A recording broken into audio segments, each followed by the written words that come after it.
Are you ready for this? It will mean many changes for us, you know.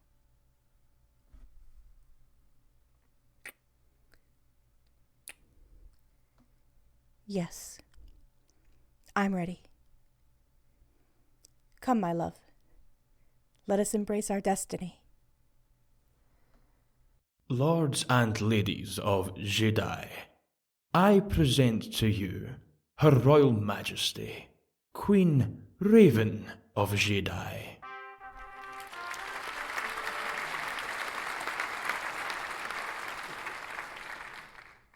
Thank you, my lords, for your adulation and your support as today I claim my father's throne from my brother. I regret that I could not bring him to justice before you, lords, as he deserved. My brother's body will be burned, as is the custom with criminals. But I wish his ashes to be scattered into the hills of nobility, so that his spirit may be permitted to stand before the kings of old and seek their forgiveness. The lords who defended and supported my brother's claims have been stripped of their lands and titles. What could be has been given to neighboring lands as part of their constituency. What could not will be passed into the hands of new lords that I have already selected among the followers of my armies. These new lords will rule their lands well and bear my heraldry. As for the previous lords themselves, they are to be exiled or to live as commoners with their families and earn their ways as all of us do. I will not begin my reign with the shedding of noble blood. My queen? Surely those regions could be absorbed by nearby allies to our nation. We should avoid war between other nations at all costs, shouldn't we? Perhaps, but I have my own allies to reward for their loyalty. After all, they took quite a risk, putting their faith in an untried woman who was barely 13 when she was forced into exile. Anyone here can see you were worthy from the start. I have certainly not been shy about how our games of chess always ended. In fact, I'm quite proud of your skills. Yes, Lord Falcian, and those games gave me a great deal of practice and preparation to think creatively. But the real key to our victory was the loyalty of your son and his skills as a warrior. His training, protection, and the loyalty of the troops ensured every campaign was a success. I am pleased that my son was of use to you, Majesty. It seems I did well to choose him as my heir. Yes, indeed. My queen, what will you do now? There is much business at hand to restore the kingdom that your father built. Your brother has done a great deal of damage in the last 10 years. I am prepared to continue to advise you as I attempted to do for your brother. I hope you will be more receptive. Yes. My brother's actions are unconscionable, but not as much as the one who supported and orchestrated things. My lady, are you suggesting that your brother had an accomplice? Surely you don't think any one of your father's lords would ever betray him?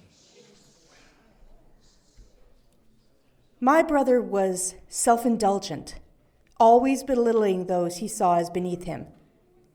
He was cold and cruel, showed no honor or loyalty to anyone or anything after it dulled him. And he was also a coward, prepared to let other men fight his battles and take the credit. You see, Lord Falcian, my brother was many things, but intelligent was not one of them. He would never have thought of betraying father on his own. Clearly someone else thought of that. My queen, your brother, he was very deceptive.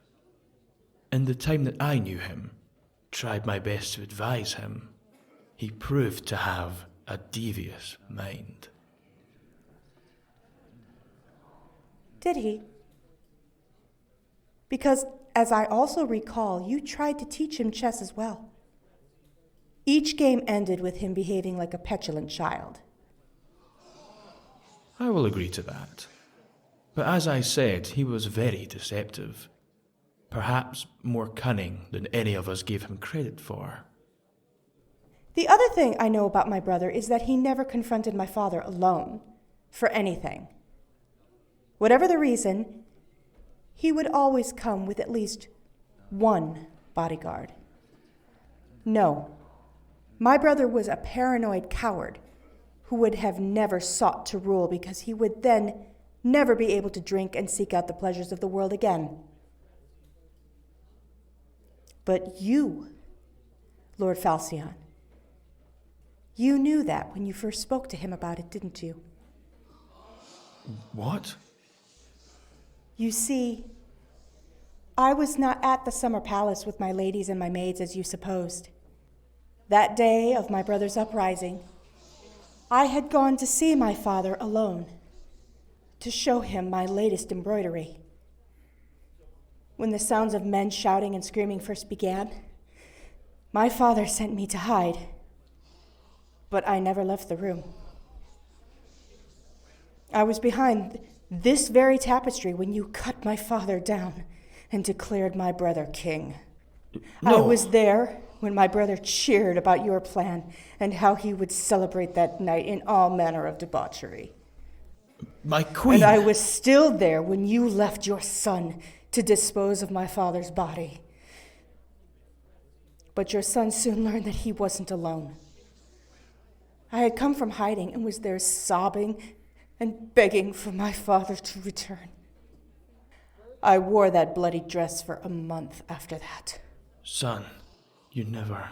And what's more, your son was loyal to my father and was disgusted by your actions. When he saw me, he pledged his sword to me and vowed to see me on the throne.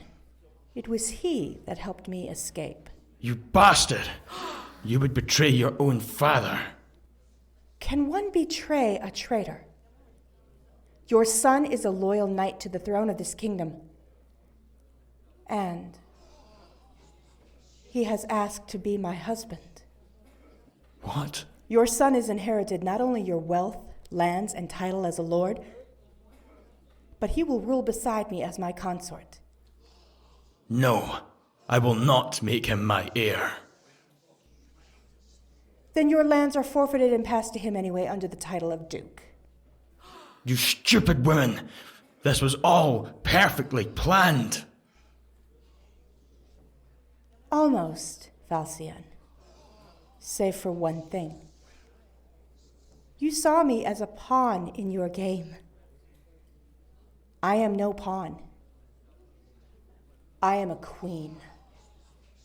Guards, take him and prepare him for execution.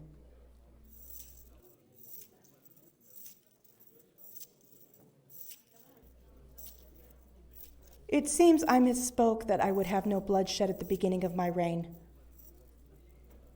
I hope my father and grandfathers of the past will forgive me. Now, my dear husband-to-be, shall we prepare for a royal wedding?